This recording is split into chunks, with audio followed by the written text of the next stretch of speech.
लैंगिक जनन की प्रावस्था को उसको हमने 3 प्रावस्थाओं में बांटा था। एक युग्मक स्थानांतरण, दूसरा था निषेचन और तीसरा क्या हो जाएगा, निषेचन पश्चावस्था, जिसमें कि भ्रूण का क्या होगा, निर्माण होगा। सबसे पहले हमने युग्मक स्थानांतरण हम ऑलरेडी पढ़ चुके थे पिछले वीडियो में कि किस तरीके से जो नर युग्मक है और मादा युग्मक है वो गति करके और मादा युग्मक के पास में जाता है। हमने वहाँ पर देखा था कि जो नर जनन अंग पुंकेसर है उसके अंदर परागकोश के अंदर परागकणों का निर्माण हुआ था और परागकण द्विकोशिकीय था, यानी कि एक कायिक कोशिका का निर्माण हुआ था और दूसरी कौन सी कोशिका बनी थी, जनन कोशिका। कायिक कोशिका से पराग नलिका का निर्माण होता है और जनन कोशिका से किसका निर्माण होता है, 2 नर युग्मकों का। और फिर ये दोनों नर युग्मक पराग नलिका के द्वारा कहाँ तक बढ़ जाते हैं, पुष्प के अंडाशय में स्थित बीजांड में जाते हैं और बीजांड से कहाँ पर प्रवेश कर जाते हैं, भ्रूण कोश में, और भ्रूण कोश में जाकर के नर युग्मक किससे जाकर के किसके पास में चले जाते हैं, मादा युग्मक के पास में। तो इतनी जो प्रक्रिया थी उसको हमने किस में पढ़ा था, युग्मक स्थानांतरण में। आज का जो हमारा टॉपिक है वो क्या है, निषेचन। अब देखिए बेटा, जब नर युग्मक मादा युग्मक के पास जाता है तो नर युग्मक का संलयन किससे होगा, मादा युग्मक से। तो निषेचन क्या है कि नर युग्मक और मादा युग्मक के संलयन की प्रक्रिया को हम यहाँ पे क्या कह रहे हैं, निषेचन। अब निषेचन जो है ये मुख्यतः 2 प्रकार का होता है, एक बाह्य निषेचन और दूसरा कौन सा होता है, अंतः निषेचन। पहले हम बात करते हैं बाह्य निषेचन की। देखिए नाम से स्पष्ट हो रहा है, ऐसा निषेचन जो कि बाहर संपन्न हो रहा है। कहाँ पर संपन्न हो रहा है, बाहर, यानी कि ऐसा निषेचन जो कि मादा के शरीर के अंदर ना होकर के अगर शरीर से बाहर संपन्न होता है तो इस प्रकार के निषेचन को हम क्या कहेंगे, बाह्य निषेचन। बाह्य निषेचन मुख्य रूप से जल में संपन्न होता है, यानी कि जो मीडियम होता है उसमें मीडियम की आवश्यकता होती है हमें, और मीडियम क्या रहता है, यहाँ पे जल रहता है। इस स्थिति में बाह्य निषेचन की प्रक्रिया में क्या होगा कि नर और मादा दोनों जनन अंग है, इनमें समकालिकता होती है। समकालिकता का मतलब कि वो दोनों ही समान समय में परिपक्व होंगे। पुष्प का जो पुंकेसर है और स्त्री केसर है वो दोनों समान समय में परिपक्व होंगे। तो जो पुंकेसर था उसके अंदर तो क्या बनेंगे, परागकण, और जो मादा जननांग था, स्त्री केसर था, उसके अंदर क्या बनेगा, मादा युग्मक अंड का निर्माण होगा। तो जब दोनों समान समय में परिपक्व हो गए तो जब नर युग्मक मादा युग्मक के पास में आएगा तो दोनों का क्या हो सकता है, यहाँ पर निषेचन हो सकता है। लेकिन यहाँ जो प्रक्रिया है वो अंदर संपन्न ना होकर के कहाँ पर संपन्न हो रही है, बाहर, यानी कि जो मादा युग्मक है उसको भी जल के अंदर छोड़ दिया जाएगा और नर युग्मक को भी कहाँ छोड़ दिया जाएगा, जल के अंदर छोड़ दिया जाएगा। यहाँ युग्मक बहुत ज़्यादा संख्या में छोड़े जाते हैं जिससे कि उनका आसानी से क्या हो सके, फ्यूजन हो सके।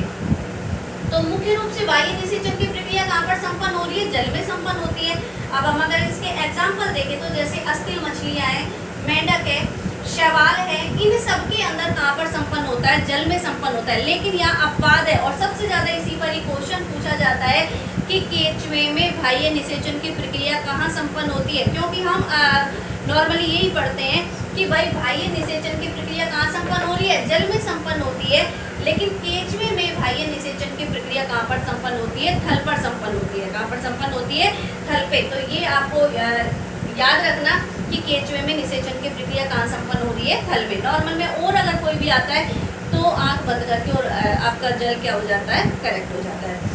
इसके बाद हमारा आता है अंतः निषेचन। अब देखिए अंतः निषेचन नाम से स्पष्ट हो रहा है, ऐसा निषेचन जो कि शरीर के अंदर संपन्न हो रहा है उसको हम क्या कहेंगे, अंतः निषेचन। तो हमने कहा कि जब निषेचन की प्रक्रिया मादा शरीर के अंदर संपन्न होती है तो इसे हम क्या कहेंगे, आंतरिक निषेचन कहेंगे।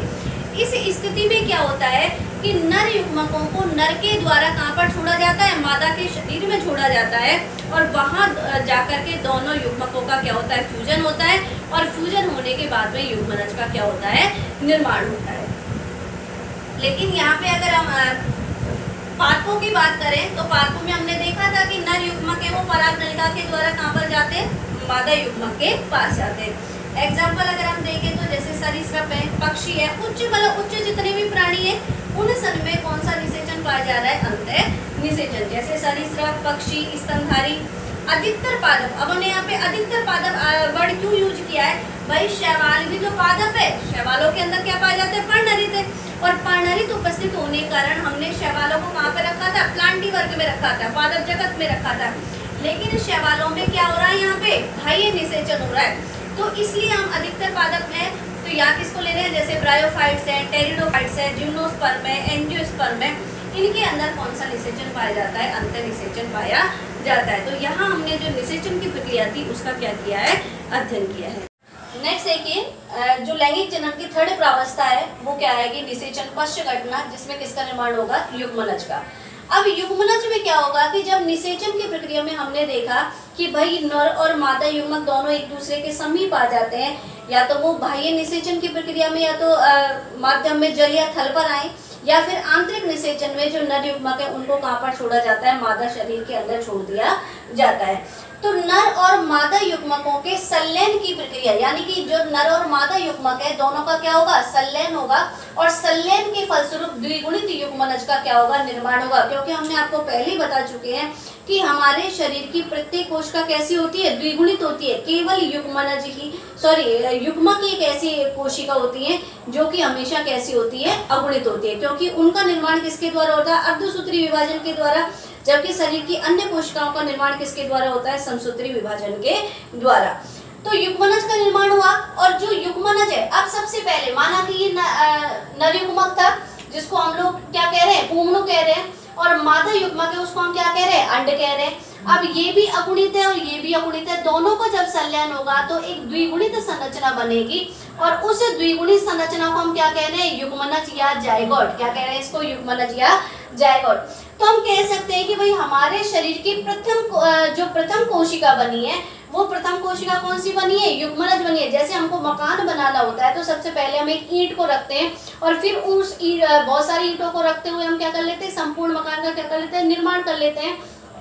तो उसी तरीके से हमारे शरीर का भी जब निर्माण हुआ था तो सबसे पहले जो बनने वाली कोशिका थी शरीर के निर्माण में, वो कोशिका कौन सी थी, युग्मनज थी। और कोशिका को हम सब जानते हैं, कोशिका क्या कहलाती है, हमारे शरीर की संरचनात्मक और क्रियात्मक इकाई। अब इस युग्मनज में अब देखिए जो युग्मक थे ये किसके आए, नर और मादा के, यानी कि ये हमारी प्रथम पीढ़ी हो गई। और इसके बाद अब जो पीढ़ी आएगी वो कौन सी आएगी, सेकंड पीढ़ी आएगी।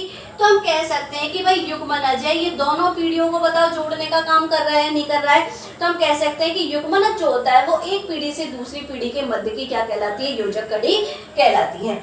अब इस युग्मनज के अंदर कोशिका विभाजन होगा, और उस कोशिका विभाजन के फलस्वरूप किसका निर्माण होगा, भ्रूण का। तो युग्मनज से भ्रूण के निर्माण की प्रक्रिया क्या कहलाती है, भ्रूणोद्भव, या इसे हम क्या कहते हैं, एम्ब्रियोजेनेसिस कहते हैं इसको। कि अब भ्रूण का निर्माण होगा कैसे, कि जो युग्मनज बना है उसके अंदर सबसे पहले कोशिका विभाजन होगा, और कोशिका विभाजन कौन सा होगा, यहाँ पे समसूत्री। कौन सा विभाजन हो रहा है, समसूत्री, यानी कि एक कोशिका से दो बनेगी, 2 से 4, 4 से 8, 8 से 16, 16 से 32, 32 से 64, यानी कि अप टू ऐसे कोशिकाओं की संख्या में लगातार क्या होती जाएगी, वृद्धि होती जाएगी, और कोशिकाओं का क्या बन जाएगा, एक समूह का निर्माण हो जाएगा। फिर उस समूह में से कोशिकाएं जो है वो एक व्यवस्थित तरीके से व्यवस्थित हो जाएंगी, कि जिस कोशिका को जिस अंग का निर्माण करना है वो वही जाकर के क्या हो जाएगी, व्यवस्थित हो जाएगी। तो कोशिकाओं के व्यवस्थित होने की जो प्रक्रिया है उसको हम क्या कहते हैं, कोशिका विभेदीकरण। तो हम कह सकते हैं कि भाई युग्मनज में कोशिका विभाजन व कोशिका विभेदीकरण के फलस्वरूप किसका निर्माण हो रहा है, भ्रूण का। युग्मनज में कोशिका विभाजन के फलस्वरूप कोशिकाओं की संख्या में क्या होती है, वृद्धि होती है, और जब कोशिकाओं की संख्या में वृद्धि होगी तो जीव की भी क्या होती है, वृद्धि होती है। इसके बाद बात करें हम कोशिका विभेदीकरण की, तो जो कोशिकाओं का समूह बना था वो एक निश्चित रूपांतरणों से गुजर के किसका निर्माण करेंगे, उत्तक और अंगों का निर्माण करेंगे, और उन उत्तक और अंगों से फिर किसका निर्माण हो जाएगा, एक संपूर्ण जीव का क्या हो जाएगा, निर्माण हो जाएगा। तो युग्मनज से भ्रूण के निर्माण की क्रिया क्या कहलाती है, भ्रूणोद्भव या एम्ब्रियोजेनेसिस। इसके बाद हम बात करें कि भाई प्राणी कितने प्रकार के होते हैं, तो प्राणी 2 प्रकार के होते हैं। एक होते हैं अंडप्रजक और दूसरे कौन से होते हैं, सजीव प्रजक। अंडप्रजक को हम क्या कहते हैं, ओविपेरस कहते हैं, और सजीव प्रजक को हम क्या कहते हैं, विविपेरस। अंडप्रजक क्या है, यानी कि वे जीव जो कि अंडे देते हैं वो तो क्या कहलाएंगे, अंडप्रजक या ओविपेरस कहलाएंगे। और वे जीव जो कि सीधे ही किसका निर्माण करते हैं, बच्चे उत्पन्न करते हैं, उनको हम क्या कहेंगे, सजीव प्रजक या विविपेरस। अंडप्रजक में सबसे पहले वो अंडे देते हैं जीव, अंडों से फिर क्या होता है, बच्चे का जन्म होता है। तो बच्चे की सुरक्षा करने के लिए इनके अंडों के ऊपर क्या पाया जाता है, कैल्शियम कार्बोनेट से निर्मित क्या पाया जाता है, एक कठोर कवच पाया जाता है और वो कठोर कवच क्या करता है, भ्रूण की सुरक्षा करने का कार्य करता है। तो इस तरीके से हमने किस तरीके से लैंगिक जनन जो है वो संपन्न होता है जीवों के अंदर, उसका हमने यहाँ पर क्या किया है, अध्ययन किया है। तो यहाँ आपका जो लेसन फर्स्ट है वो खत्म हो जाता है। इसके बाद जो नेक्स्ट लेसन है उसको हम कल से क्या करेंगे, स्टार्ट करेंगे।